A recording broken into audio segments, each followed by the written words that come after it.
Com o objetivo de aumentar a arrecadação de impostos por parte do governo, tendo em vista as mudanças com o novo arcabouço e também a renúncia fiscal que foi feita ao aumentar o limite de isenção do imposto de renda para pessoa física para até R$ 2.112 por mês, o governo enviou uma nova medida provisória para a tributação de fundos exclusivos aqui no Brasil, os chamados pela mídia fundos dos super ricos, e também um projeto de lei para a tributação de investimentos feitos no exterior via empresas offshore. Lembrando que essa não é a primeira tentativa do governo Lula de gerar uma alteração em tributação de offshore. Nós tivemos aquela medida provisória 1171, que acabou não indo para frente por conta de resistências na Câmara. E por que o governo está fazendo isso? Será que ele vai ter sucesso com essa medida provisória e o projeto de lei? Como é que são os trâmites para que esses projetos de fato eles sejam implementados? E o que vai mudar para o investidor pessoa física? E não só aquele que tem fundo exclusivo ou offshore, mas aquele no geral, porque, por exemplo, também tivemos mudança no mecanismo de tributação em alguns fundos imobiliários.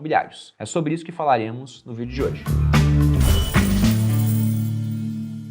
E aí, pessoal do Você Mais Rico, quem fala aqui é Bruno Perini, criador do canal. E antes de entrar no assunto do vídeo para falar sobre offshore, fundo exclusivo, explicar o que é, como é que é a tributação hoje, qual é a proposta de mudança que nós temos, vou lembrar que no sábado, dia 2 de setembro, ou seja, sábado agora, eu tenho um evento presencial em São Paulo chamado VR Camp. No evento nós teremos palestra minha, de pessoas da minha equipe, a minha irmã vai falar de leilão, chamei o Felipe da Paradigma para falar de cripto, já que em leilão eu ganhei bastante dinheiro junto com a minha irmã, em cripto, se eu for pegar todos os investimentos, foi onde eu fiz mais dinheiro também, tanto em termos absolutos quanto percentuais no final das contas, devido à minha posição grande em Bitcoin hoje, e a gravação de um episódio ao vivo do podcast Os Sócios, falando sobre uma possível terceira guerra mundial entre China e Estados Unidos. Para quem quiser fazer parte desse evento, para você que é aluno, já tem todas as informações lá em um preço especial. Para você que não é aluno, nós colocamos um ingresso disponível no link aqui abaixo por menos de R$500, mas eu lembro que é nesse fim de semana, então provavelmente é para você que mora perto de São Paulo. As informações do local, horário, programação, tudo isso está aqui no link abaixo. Espero ver alguns de vocês lá no evento, garanto que valerá muito a pena. E já não tem muitas vagas, tá? Tô abrindo aqui porque já abri no Instagram também, estamos em cima do evento, mas se quiser comparecer, será muito bem-vindo. E agora falando dessa questão de mudança de tributação. Bom, primeiro, por que o governo está anunciando essas medidas? Vamos lembrar que agora, no dia 28 de agosto, ou seja, essa segunda-feira, nós finalmente tivemos a sanção que muda a tabela de imposto de renda de pessoa física. Agora, se você ganha até R$ 2.112 por mês, você está isento de imposto de renda. Lembrando que nós não tínhamos modificações na tabela de imposto desde 2015. Agora a modificação foi para apenas uma faixa, aquela faixa de renda mais baixa que é contemplada pela tabela, só que isso já é significativo para muita gente, porque apenas com essa leve modificação, e eu digo leve porque o valor antigo ficava na casa de 1.900 e pouco, o limite de isenção. Com isso, nós tivemos 13,7 milhões de contribuintes que vão deixar de pagar IR no próximo ano, o que representa 42% das pessoas que realizaram declaração em 2022. Ou seja, é uma pequena modificação, mas acabou beneficiando muita gente. Tanta gente que isso acabou sendo uma renúncia fiscal importante para o governo. A gente está falando de um impacto para os cofres públicos nesse ano de 3,2 bilhões e no ano que vem de 6 bilhões. Sendo que, vamos lembrar que dentro das propostas do arcabouço fiscal, você tem o governo se comprometendo a zerar o déficit primário para o ano que vem, inclusive com afirmações refeitas nesse intuito, caso eles tenham sucesso com a MP de tributação dos fundos exclusivos e com esse projeto de lei para tributar offshores. O que nós veremos aqui no vídeo que não é tão simples assim. E sem isso vai ficar difícil, porque para o governo conseguir zerar o déficit primário, lembrando que no Brasil nós temos arrecadação, ou melhor dizendo, arrecadação, nós temos gastos muito mais altos, né? Geralmente, é raro o Brasil ter superávit, conseguimos no ano passado, mas desde 2013 não tinha superávit. E a diferença, quando positiva entre arrecadação para gasto, é superávit. Quando negativa, é déficit. E tudo isso que eu estou falando aqui é primário, ou seja, não estão contando os juros da dívida. Se colocar os juros da dívida, então, principalmente nesse período de juros altos, aí fica muito difícil você fechar com algum superávit. E para que o governo ele possa trazer esse déficit primário para zero, ele precisaria arrecadar cerca de 130 bilhões de reais a mais. E aí você coloca na conta que eles estão abrindo mão de arrecadação ao fazer essa mudança no imposto de renda para pessoa física. E como, através da lei de responsabilidade fiscal, sempre que você abrir mão de arrecadação, você tem que colocar uma nova fonte, ajuste para suprir aquela necessidade, o governo vem tentando fazer isso através de tributação de offshore e de fundos exclusivos. Já tivemos, como eu disse na introdução, o MMP, que acabou não dando certo, e agora o governo tenta novamente através de um MMP para fundos exclusivos e de um projeto de lei para a tributação de offshores. E vamos dividir esse assunto por partes. Primeiro falar dos fundos exclusivos e depois da questão das offshores. Então, falando primeiro de fundo exclusivo, o governo tenta, através de uma medida provisória, número 1184, agora 2023, né, foi feita na última segunda-feira, mudar o mecanismo de tributação desses fundos. Porque não é que eles não pagam imposto, eles pagam imposto no momento do resgate, mas isso é diferente da maneira como ocorre a tributação em vários outros fundos de investimento, como, por exemplo, fundos multimercado e fundos de renda fixa que sofrem o chamado come-cotas, um adiantamento do imposto de renda, criado no governo Lula em 2004, que vai incidir sempre no final de maio e de novembro, pegando no mínimo 15% do lucro que você teve no período. Fundos exclusivos sofrem tributação do come-cotas? Não, não sofrem. E como que funciona hoje um fundo exclusivo? E por que a mídia tem falado de fundos de super ricos? Porque para o fundo exclusivo parar de pé, ele compensar o custo da estrutura que você vai ter, porque é um certo custo fixo com isso, geralmente você precisa de um capital a partir de 10 milhões. Se você tem esse capital e não está investindo através de um fundo exclusivo, você está gastando mais dinheiro do que deveria, porque você abre um fundo do qual você é o único cotista. Por esse fundo você consegue fazer suas alocações, comprar, por exemplo, ações ou outros fundos. Caso tenha prejuízo e lucro, um pode compensar o outro dentro do fundo a ponto de você pagar imposto somente no momento do resgate, que pode ser daqui a 10, 20, 30 anos. Então você fica 30 anos sem pagar imposto dentro desse fundo. Caso esse fundo tivesse a mesma carteira, mas fosse, por exemplo, um fundo multimercado com vários cotistas, o que aconteceria é que você teria uma diferença de tributação, porque o multimercado sofre a ação do come-cotas e ao longo de 30 anos, por exemplo, ele pagaria imposto 60 vezes, de no mínimo 15%. Depende de como é feita a carteira do fundo, se com ativos de curto prazo, ativos de mais longo prazo, porque se for curto prazo, esse come-cotas pode dar mordidas de 20% ao invés de 15%. E aí veja que você tem uma diferença substancial ao não pagar imposto nenhuma vez, somente no resgate, ou a pagar imposto durante 30 anos, 2 vezes por ano, 60 vezes. E além disso, você tem um outro ponto. Você, como pessoa física, que não tem todo esse patrimônio, quando vai investir e pegar um fundo de investimento, você usa uma corretora para isso, entre várias que existem. E as corretoras hoje em dia, a maioria delas, para você comprar, vender uma ação, um fundo imobiliário, alguma coisa em home broker, é gratuito. Para investir em título público, também é gratuito. Então, como que a corretora ganha dinheiro? Entre outras fontes, porque há várias pelas quais a corretora pode ganhar dinheiro, eles podem cobrar uma taxa para distribuir investimentos de terceiros. Então, o banco ia colocar o seu CDB na corretora. Ao invés de pagar 130 do CDI, que é o que o banco podia pagar, a corretora fala, ó, vou listar aqui pagando 125 e 5% é meu, porque eu tô ligando, né, vendedores, o banco com compradores e investidores. A mesma coisa acontece com um fundo de investimento. Quando a corretora bota esse fundo na plataforma, e digamos que o fundo ele cobra 2% ao ano para funcionar, esses 2% seriam a taxa de administração, parte disso, o fundo ele paga para a plataforma que distribui o fundo, uma XP, um BTG, um Inter, e uma outra parte, se for via assessoria, né, para quem tem assessor no modelo commission-based, principalmente, que é o modelo onde o assessor ele trabalha de graça, mas ele ganha comissão pelo produto que vende. Ele também vai ter uma comissão dessa gestora, desse pessoal do fundo. De maneira que dos 2%, talvez eles deem 0,4 para a plataforma, mais 0,4 para o assessor, então eles ganham 1,2 e 0,8 fica para o pessoal que te vendeu o produto. No caso do camarada que tem um fundo exclusivo, ele não vai pegar via corretora, ele vai montar um fundo que vai pegar direto com a gestora. E aí, por conta dessa diferença, porque pegando no varejo, você pagaria 2%, que seria dividido entre o pessoal que trabalhou para que o fundo chegasse até você, e diretamente você vai pagar os 2, só que 0,8 volta para você paga 1,2. Então essa diferença em vários fundos acabam cobrindo o custo de funcionamento da estrutura do fundo exclusivo. E aí, além de um custo mais baixo, você tem vantagem de tributação, você vai ter vantagem na parte sucessória. Ou seja, para quem tem mais de 10 milhões, é um produtaço. Eu mesmo já estava pensando em criar meu fundo exclusivo há um tempo, mas para investir em algumas classes de ativos, não em todas, como vocês vão entender mais adiante. Poxa, Bruno, e quantas pessoas têm fundos exclusivos hoje no Brasil? Segundo um levantamento, são cerca de 2.500 pessoas. E o patrimônio dessas pessoas dentro dos fundos combinado fica em torno de 756 bilhões de reais. Só que eu não sei qual foi a fonte que utilizaram para obter esse patrimônio. Porque se, por exemplo, for declaração de imposto de renda feita anualmente, vamos lembrar que na declaração, para quem declara imóvel, né, partindo daquilo que é mais conhecido, antes de ir para o desconhecido, você não fica declarando o seu imóvel pelo preço de mercado. Ah, eu comprei por 1 milhão, a meu vizinho vendeu por 1.300, vou lá e atualizei na declaração de imposto de renda. Não, você declara pelo preço de compra. Da mesma forma, esse dado aqui pode estar influenciado pelo valor que foi aportado no fundo e não pelo valor que ele tem hoje em investimento. Ou seja, pode pode ser mais alto? Até pode, dependendo de como esse número foi medido. E aí, de olho em todo esse montante, o governo vai lá e fala, olha, ao invés de pagar imposto só no final, vamos fazer com esses fundos a mesma coisa que fizemos lá em 2004 com uma série de outros. Aprovar um adiantamento do imposto de renda via come-cotas, que seria feito exatamente da mesma maneira que acontece em um fundo multimercado, um fundo de renda fixa. Final de maio e novembro, tributação de no mínimo 15% sobre o resultado positivo, sendo que isso passaria a valer a partir de 1º de janeiro de 2024. Lembrando que até esse ponto nós temos mais de 120 dias, então essa MP ela pode caducar ou ela pode de fato virar lei. E aí, para esse primeiro momento, nós temos algo diferente também, porque quem optar em começar a ser tributado antes de 2024, ou seja, antecipar para 2023 a tributação, ao invés de pagar 15% de imposto, pagaria 10%. O que pode ser interessante, tendo em vista que talvez tenha gente que enxergue que isso vai acontecer. O cara já se adianta, pagar menos durante um momento em que há muito estoque, né? Porque ele pode estar 10 anos sem pagar imposto, de repente vai ter que pagar um imposto grande de uma vez, ao invés de pagar 15, ele paga 10. Aí depois o estoque fica menor, porque a cada 6 meses você está pagando imposto sempre. Até por isso que, colocando aqui os números de previsão de arrecadação, a gente vê que o grosso da arrecadação acontece meio que de uma vez, depois você tem uma arrecadação muito menor. Se a gente pega aqui a previsão, o governo espera obter entre 2023 e 2026. Em 2023, 3,2 bilhões, 2024, 13,28 bilhões, então veja que mais da metade seria obtido no ano que vem, quando você tivesse a primeira vez, né, a tributação, exceto para aqueles que resolveram adiantar essa tributação em 2023, o que deve ser a minoria, porque talvez esse negócio venha até a cair. Em 2025, 3,5 bilhões, em 2026, 3,86 bilhões. Só que nisso, logicamente, o governo está apenas simulando o futuro, e talvez o futuro não seja tão bom quanto parece para o governo, ainda que essa MP venha a se tornar lei. E por que eu digo isso? Porque a MP nem aconteceu e veja a manchete de hoje, falando que fundos exclusivos têm saída de 71,4 bilhões. E isso porque essa MP nem foi aprovada ainda, só foi colocada. E vou te falar que nem compensaria se você, por exemplo, tem um fundo exclusivo e está me assistindo agora, desmontar o fundo ou tirar o dinheiro, porque você teria que pagar imposto de 15%. E se a MP vier a valer, você pode pagar 10%. Então não tem porquê, mas o pessoal já está tirando dinheiro. E veja que 71,4 bilhões, se a gente pegar aquele valor que nós tínhamos de estoque, de pouco mais de 700 bilhões, já é 10% do valor que saiu simplesmente num sopro. O pessoal olhando assim e falando, é melhor sair da estrutura, fazer outra coisa com o meu dinheiro. Bom, se a gente for olhar a tributação de outros fundos, nós temos aqueles que pagam come-cotas, fundos multimercados, fundos de renda fixa, mas temos vários fundos que não pagam e que não teriam modificação com essa MP. Por exemplo, ETFs, fundos de participação, fundos de debêntures incentivadas, fundos de infraestrutura, fundos de ação. Essa parte de fundos de ação é interessante porque vários fundos exclusivos poderiam modificar sua carteira para ter mais de 67% investido em ações. E aí escaparia da tributação via come-cotas. Na verdade, depende de como vai ser feita a lei. Mas, por exemplo, hoje um fundo de ação não é tributado pelo come-cotas, desde que ele tenha mais de 67% da carteira em ações. Inclusive, tem fundos que eles não sofrem a tributação do come-cotas, mas se você pega a exposição deles, né, o net, a diferença entre a parte comprada e vendida, e o que poderia ser feito para fugir dessa tributação? Bom, eu não sou especialista, mas conversei rapidamente com o pessoal da Portfel, nossa consultoria de investimentos aqui do Grupo Primo. Nós temos clientes que têm fundos exclusivos e há várias alternativas, né? Inclusive, pense que para aquele cara que viu que vai ter que pagar 1 milhão de imposto, qualquer coisa que ele gaste abaixo de 1 milhão para fugir dessa tributação é compensatório para ele. Se ele gastar 900 mil para poupar 100, vale mais a pena do que pagar 1 milhão. Pensando exclusivamente do ponto de vista da cobrança, né? Talvez ele veja, prefiro pagar o imposto porque eu acho que o dinheiro vai ser bem utilizado. Que eu acho que é a minoria das pessoas, mas enfim, cada um tem sua cabeça. Mas observe o seguinte, nós temos vários fundos hoje que não pagam come-cotas. Come-cotas ele tá lá no fundo multimercado e nos fundos de renda fixa. Mas se você pega os ETFs, os fundos que são negociados em bolsa de valores, não tem. Se você pega fundo de infra, também não tem. Se você pega previdências privadas, não tem. Então a pessoa poderia transformar seu fundo exclusivo numa previdência privada? Sim, poderia fazer isso. Se você pega fundos de ação, também não sofrem tributação do come-cotas. Então, será que se eu transformar um fundo exclusivo em um fundo de ação, você é tributado? Bom, depende de como vai ser colocado a lei. Talvez ele pegue lá no número de cotistas. E aí não vai valer a pena você transformar um fundo único. Talvez você tenha que retirar o recurso para começar a investir via fundo de ação. Você pode ter um custo maior com taxa, mas não vai ter a tributação do come-cota sempre. E para que um fundo seja classificado como um fundo de ação, basta que ele tenha mais de 67% da carteira investida em ações. Aí você pensa, bom, isso é muito volátil.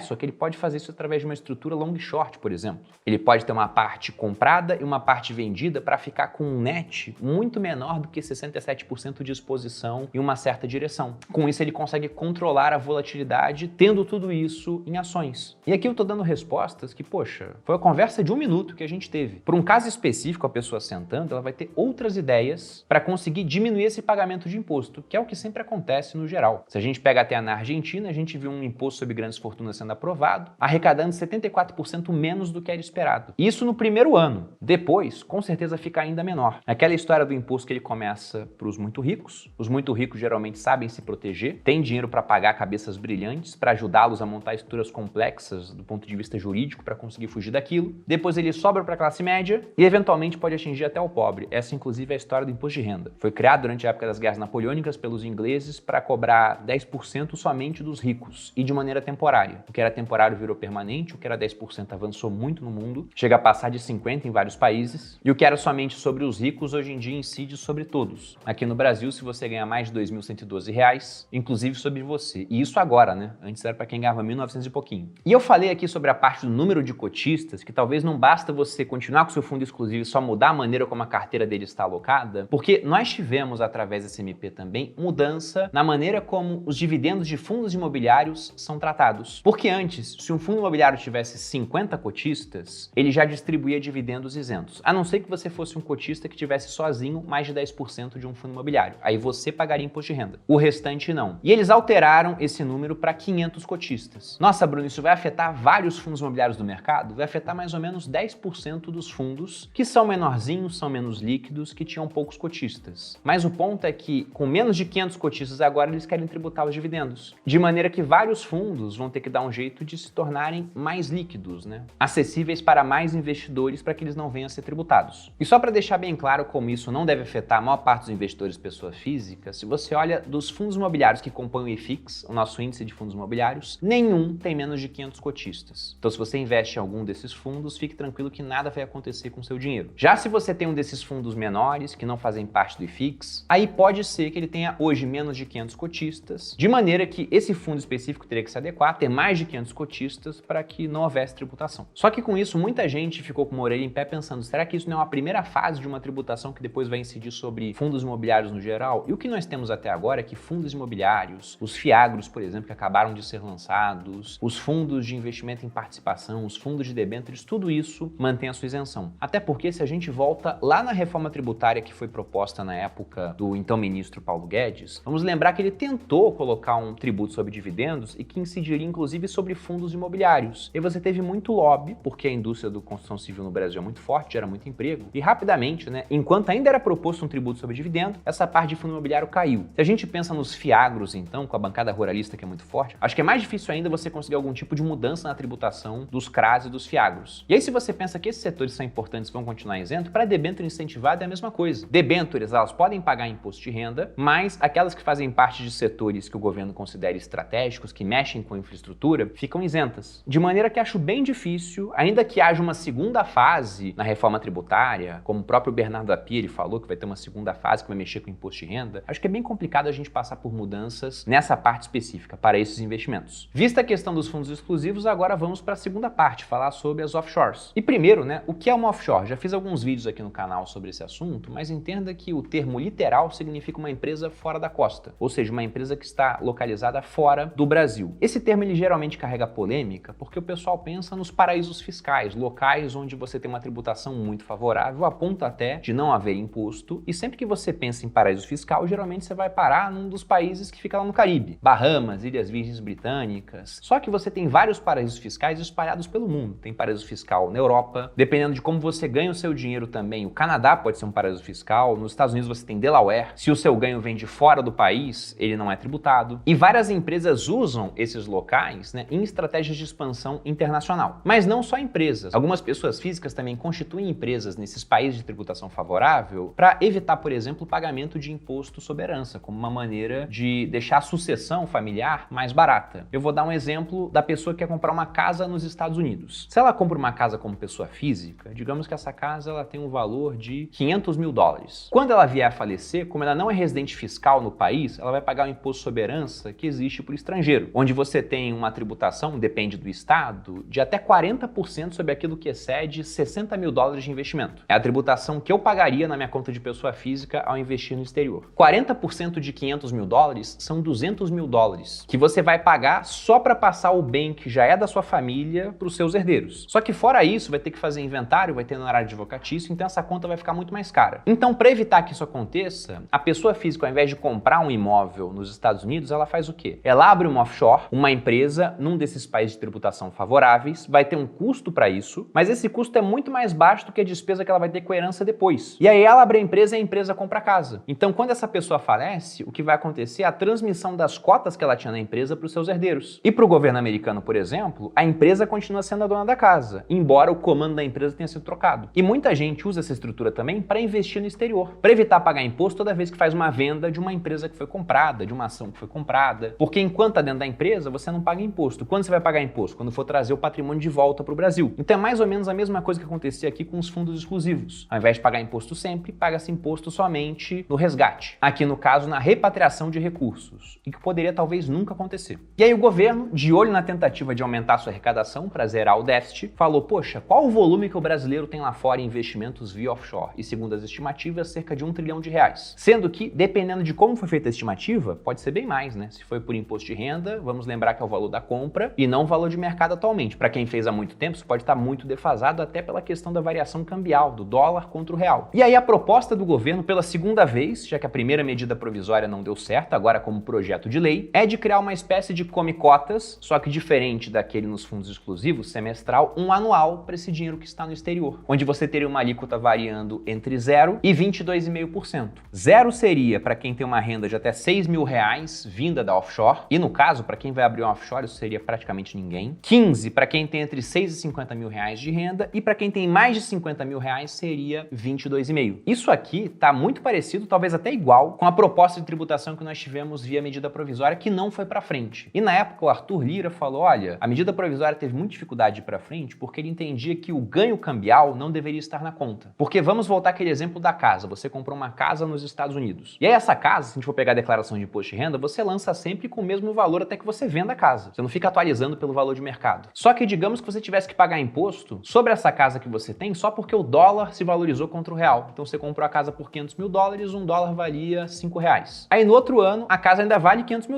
Só que agora o dólar vale, por exemplo, R$6. Então sua casa que antes valia R$2,5 milhões de reais, né? $500 mil, o dólar R$5, agora vale 3 milhões. Você teve 500 mil de ganho e poderia ter que pagar tributo sobre isso, sendo que sua casa tá lá igual, você não fez nada. E talvez você não tenha liquidez para pagar isso. Então, de fato, né, colocar o ganho cambial nessa conta fica muito pesado. E esse foi um dos motivos que o Arthur Lira deu para o projeto não avançar via medida provisória. Agora, será que ele vai avançar agora? Não sei. Em termos de estimativa de arrecadação, ainda que o montante lá fora seja maior do que aquele que nós temos aqui como fundo exclusivo, a estimativa do governo ficou basicamente a mesma, em torno de 24 bilhões de reais, colocados aqui de forma mais uniforme. Só que aqui eles estão colocando o horizonte de apenas 3 anos e não 4, como nós vimos anteriormente, porque, como é através de projeto de lei, o trâmite deve demorar mais até a aprovação. Eles colocam aqui uma estimativa para 2024 de 7,05 bilhões, para 2025 de 6,75 e para 2026 de 7,13. Sendo que você pode ter surpresas para o governo, né, positivas, de mais arrecadação ou menos arrecadação, porque eles também vão colocar aquela mesma proposta de, olha, se pagar antes, você paga um imposto reduzido de 10%. E como de cara você deve ter um estoque grande, caso isso vá para frente, então você terá uma maior arrecadação primeiro para depois ter menor arrecadação. E aí, quanto à aprovação dessas duas, será que vai para frente? Bom, como vocês podem ver aqui na tela, o processo de aprovação de uma medida provisória, ele é bem mais simples do que o de um projeto de lei. A começar pela questão do quórum. Na medida provisória, você tem que ter maioria simples do pessoal que está presente na votação. Enquanto num projeto de lei, você tem que ter maioria absoluta. Ou seja, se você tem 81 senadores lá no Senado, você tem que ter no mínimo metade mais um, né? Ou seja, 41 votos para que esse projeto de lei venha a ser aprovado. Na Câmara, com 513 deputados, você tem que ter, no mínimo, 257 deputados para que isso venha a ser aprovado. Sem falar que há muito mais discussões, talvez até 200 sessões feitas para que esse negócio venha a ser aprovado, e ele pode passar por modificações também. De modo que é bem mais difícil aprovar a parte das offshores em comparação à parte dos fundos exclusivos. E mesmo assim, não sei quão simples é, porque se você olha as matérias que têm saído, um dia após o anúncio da MP dos fundos exclusivos, Lula admitiu a criação de mais um ministério para apaziguar as tensões com o Centrão. E na manhã de hoje, numa reunião do Lula com o Wellington Dias, ele aponta para a criação de um 39º ministério. Ou seja, não seria mais um, seriam 2 ministérios, de 37 para 39. Sendo que o custo anual estimado com os 37 ministérios é de 2,5 bilhões. Ou seja, aquele velho jogo político que nós temos no Brasil, do toma lá da cá, onde o governo abre a torneira para tentar aprovar aquilo que ele quer, esperando que a conta depois possa ser paga com essas novas maneiras de tributar os investimentos alheios. Agora, se isso vai para frente, só o tempo irá dizer. E no caso de uma MP, vamos lembrar que realmente o governo corre contra o tempo, porque são só 120 dias para que aquilo vire lei. E se não virar lei, aí vai ter que vir via projeto de lei, como está acontecendo agora com as offshores. E no caso da offshore, eu acho que é bem mais difícil. E tendo atualizações sobre isso, eu coloco aqui no canal. Da minha parte era isso, espero que você tenha gostado do vídeo, entendido o que está acontecendo. Se você gostou, dê seu like, se inscreva aqui no Você Mais Rico. Me siga nas redes sociais, um grande abraço e até a próxima.